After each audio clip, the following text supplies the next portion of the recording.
we're here to bring a new type of news show. New insights, new styles, and new topics every day. We are News Generation. Bringing news just for you is Friday, February 6th here in Seoul. I'm Isujin, and this is News Generation. Joining us today is Ki. Good morning. Good morning. Also, Brooke is with us. Good morning, happy Friday. Happy Friday, and both are here to speak on behalf of people in their 20s and 30s. So it's Friday, and the weekend is just around the corner, a prime time for dates and new connections. And for today's younger generation, meeting someone is no longer limited to chance encounters or introductions through friends. Dating has become more digital, more intentional, and often more cautious, reflecting shifts in how young people socialize and form relationships. So when it comes to meeting someone new, I know it's really hard these days. So how are young people meeting new people and making new connections?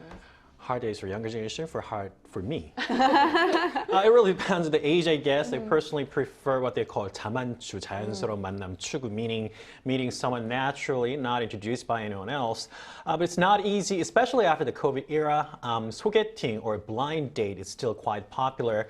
When your friends see a good match, they try to introduce each other. But at my age, things are a little bit different. They look for more serious relationships rather than a casual one. Even blind dates are quite serious. They look for every option and try to find a perfect match so it can go all the way to getting married. And they just don't want to waste time anymore. So what about you? What are some qualities that you think are really important? Understanding. Understand. Oh, that's a good one. Love. Romance. All Just great gonna stop traits. right there. What about you, Brooke?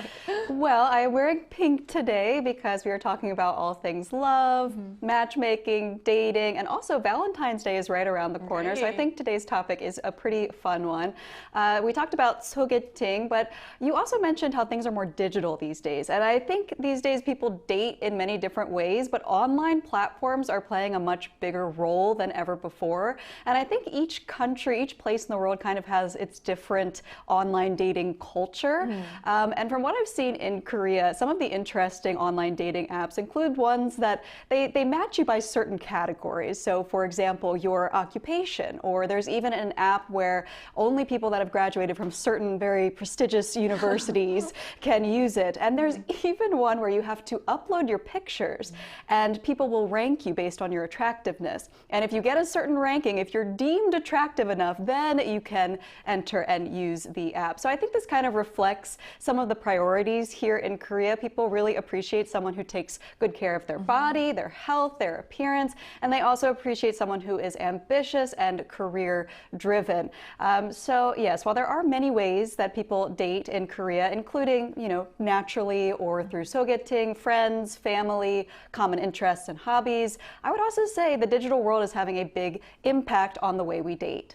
Right, so with matchmaking based on everything from appearance to lifestyle, there's this growing focus on finding that perfect fit. But there's also a lot to be said about organic connections that happen through work or shared interests.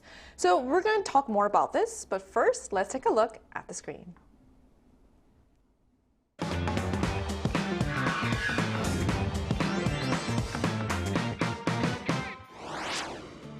Each country has its own dating and marriage culture. In Korea, an arranged date often aimed at marriage has long been a familiar way for people to meet when they are looking for a serious relationship. But as dating becomes more digital and individual choices take center stage, questions are growing about whether this type of matchmaking still has a place today. Today on News Generation, we take a closer look at how common this is in today's society, whether similar matchmaking cultures exist overseas, and how young people today really feel about the idea of being set up for marriage. So as I just saw in the video, 맞선 or parent-arranged matchmaking has long been part of Korea's dating and marriage culture. And to understand it better, let's start with what this actually looks like in Korea, where it's often described as a traditional and rather common practice. So, Ki, can you explain how parents are acting as matchmakers? Sure. So traditional matchmaking is basically introducing a couple with marriage in their minds. It's usually set up by family elders, your parents, or somebody in your relatives. If the parents know each other or in their lines of family or friends, and literally if they think they match, if they're a good match, not looking at their personality or character, but more of their family background, educational background, their jobs, financial stabilities, and so on. On the blind date, on the other hand, is a more casual introduction, typically arranged by friends or acquaintance, someone from work, and focus on dating rather than immediate marriage. Because matchmaking is arranged by elders and carries an expectation of marriage, it tends to be a more formal than ordinary blind date. That's why I have this blind 맞선 look. You're ready. There are even certain venues that are known specifically for these kind of meetings. In fact, for our parents' generation, the majority of marriages began through this kind of arranged introduction. I think if you show up looking like this, I think you have a good result from that. So what stands out is how different this is from casual dating. Because parents or family elders are involved and marriage is the clear goal, these meetings tend to be far more formal. And that level of family involvement is quite distinctive. So let's look beyond Korea and see how this compares with other countries. So do similar forms of dates arranged by parents also exist in the US? Well, I am an American, and while my parents never went so far as to arrange a marriage for me, my father did once set up a dating profile for me. It was during Thanksgiving, and my whole family was around a computer just filling out a profile for me because they know me really well. I thought it was a joke. I didn't realize he was actually going to upload it and pay for the membership. A few months later, he called me and asked, "How's it going? Have you met anyone yet?" And I said, "Dad, I haven't used that once. Cancel it." Because for me, I don't prefer online dating. I really like the sort of organic meeting or meeting through friends. And I think for most Americans, having your parents involved in your dating life to that extent doesn't really happen. You only really get kind of the nagging around holidays, but the idea of an arranged marriage is still quite foreign or unusual to most American communities. But that's not to say it doesn't happen. There are still pockets of, immigrant communities or religious communities because America is that melting pot. And so the family involvement in those cultures is still quite strong. That's where you might still see arranged marriage. But I still think in America, there's more individualism, so you still have the freedom to accept or decline that. So I would say, for the most part, the most common way people meet and get married in America is by their own personal choice. So if your dad was the one who's paying for that service, who was the one receiving the matches? And since you were, obviously. Apparently he was, but he wasn't looking through them. So yeah, nothing ever came of that. So while it's not as widespread in the US, versions of parent-arranged matchmaking still exist within certain communities shaped by class, religion, or background. So many people assume this kind of matchmaking belongs to the past, but recent examples suggest that that might not entirely be true. So Ki, how common are dates arranged by parents in Korea today? It used to be super common, but in Korea, I would say this practice is still relatively common. Just last year, a high-end apartment complex in Gangnam area in Seoul even ran a matchmaking program where residents helped pair their children living in that certain apartment, and something that would clearly fall under the category of traditional matchmaking or 맞선. And more recently, we've also seen dating shows where participants search for a marriage partner accompanied by their mothers.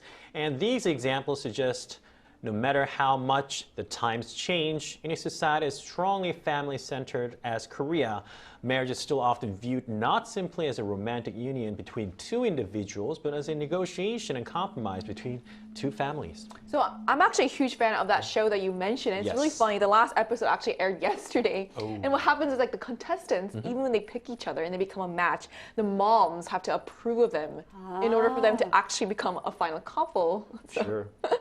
So these cases show that even as dating methods evolve, family involvement remains influential.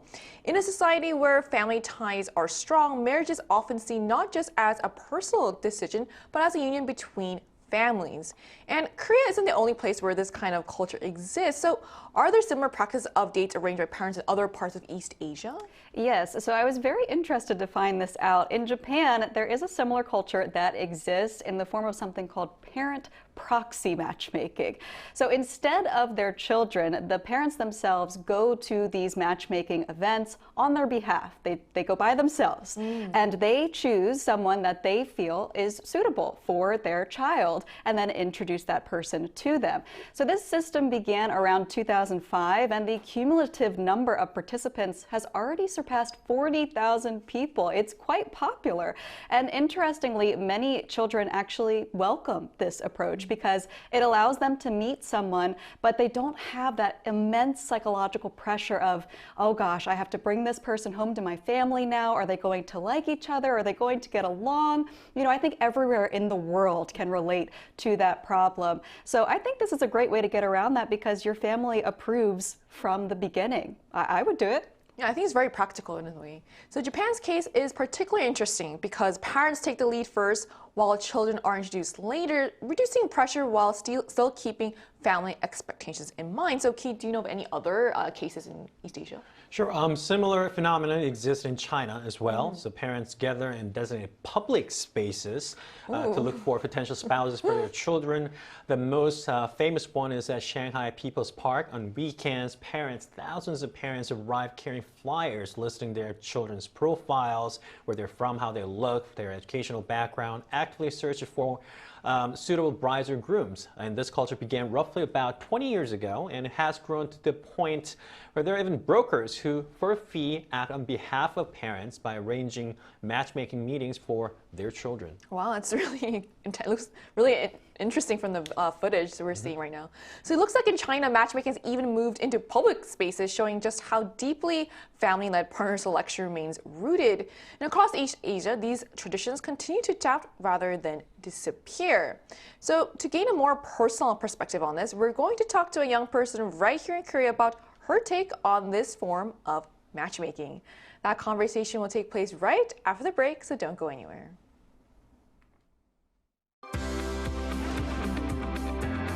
NewsGen wants to hear from you. Go to YouTube and search out channel Arirang News. Click Posts and cast your vote in the poll. Make a new type of news with us. Joining us today is Park Sang-ho, lives in Korea and has actually experienced a parent-arranged matchmaking date. Hello, thank you so much for connecting with us today. Hello, good morning. Good morning. So Sang-ho, how did the date come about and what was the experience like for you? It happened quite naturally. My parents suggested, thinking it might be a good opportunity for me to meet someone in a more serious setting. I didn't actively seek it out at first, but I was open to the idea and curious how it would feel. For me, the experience felt different from just normal dating. Because knowing that the intention was more serious made me reflect more on what I was looking for in a relationship. I was a bit unfamiliar and slightly formal, but it also felt meaningful in a way because it encouraged more honest and focused conversations. Right. So I guess you sort of were answering the first question, but how did it really feel different from a date setup through your friends? I think the biggest difference is the mindset going into the date. A date set up through friends usually feels lighter and more spontaneous with fewer expectations attached. But maybe you are mostly focused on whether you get along naturally and enjoy each other's company. In contrast, a parent arranging matchmaking date feels more purpose-driven. There is a subtle pressure to present yourself seriously, and both people tend to assess compatibility more consciously. While this can reduce ambiguity, it can also make the atmosphere feels less relaxed compared to a friend-arranged dating. Well, as someone who's never tried the Matson culture before, I'm really interested hearing your insights and experience with it. So my last question for you is, what do you see as the biggest advantages and the biggest downsides of this kind of parent-arranged matchmaking? Yeah, I think the biggest advantage is efficiency and clarity. Since both people are generally on the same page about their intentions, there is less emotional uncertainty and fewer situations where time is spent on relationships with different expectations. And it also allows for early discussions about practical matters that are often avoided in casual dating. On the other hand, the biggest downside is that it can feel transactional or evaluative. When the focus is heavily on compatibility on paper, emotional connection and natural chemistry may be overlooked or take longer to develop. There is more pressure involved, which can make it harder to be completely yourself in the early stage. All right, thank you so much for sharing your personal story with us today, Sang. Thank you. Thank you. Thank you. So we just heard from a young person who has firsthand experience with parent-led arranged dates. So now let's turn to our panelists. What are your thoughts on this? Would you personally be open to being introduced by someone by your parents, Key? I've never done it before, but I would try seeing her. If things go right, yeah, why not, right? As a matter of fact, my late father had tried, just the timing wasn't right because he did not know the fact that I had a girlfriend at the time. But I would be open to it, but I would look for someone in more of a traditionally romantic way. For my entire life, I've never even actually dated someone from a blind date. So I guess we'll figure out. Well, you look ready for it today. So, what about you, Brooke? I would definitely be open to it. My family knows me really well. And also, one of my biggest concerns when dating is bringing someone home to them. I love them, but you know, I have 5 siblings. They all have significant others. I have step parents. It's a big family. It's quite chaotic, a lot of energy. They really like to, you know, have that quick, witty banter. So there can be misunderstandings sometimes. I need someone who can kind of keep up with that sort of energy and environment.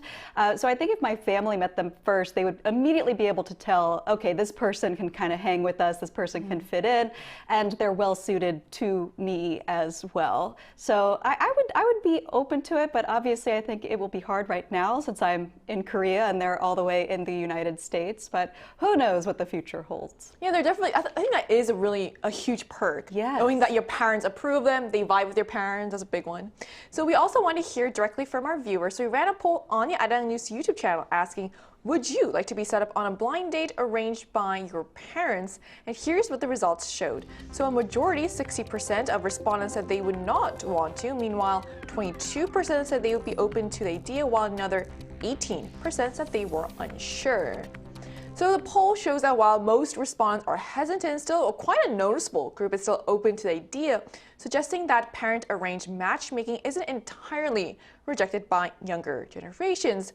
So why do some young people still see dates arranged by parents in a more positive light? Well, for young people who are actively seeking marriage, the kind of marriage isn't necessarily a bad option. Especially in Korea, marriage is typically something that requires parental approval, a family merger. And in these cases, that approval is effectively already in place with 맞선, significantly reducing emotional and social pressure. It also increases the likelihood of meeting a partner with a similar background and comparable circumstances, which often makes the path to marriage smoother and more efficient. And as a result, couples introduced this way tend to move toward marriage in a relatively short period of time. So I guess it's quite efficient. So that explains why some young people see it as practical rather than outdated, especially for those who are serious about marriage and want a smoother, more efficient path with less family resistance.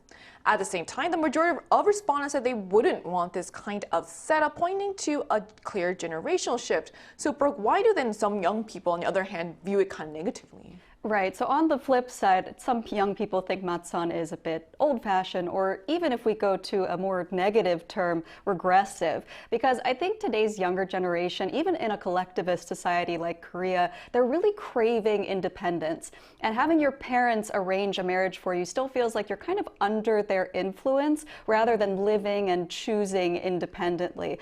So I think that's why we're starting to see kind of milder versions of 맞선 appear. So for example, there's something called 선개팅, which is a combination of 맞선 and 소개팅. 소개팅 is much more casual, right? We've been talking about how it's kind of more like a blind date that your friends set up for you, like our guest was talking about, way, way less pressure.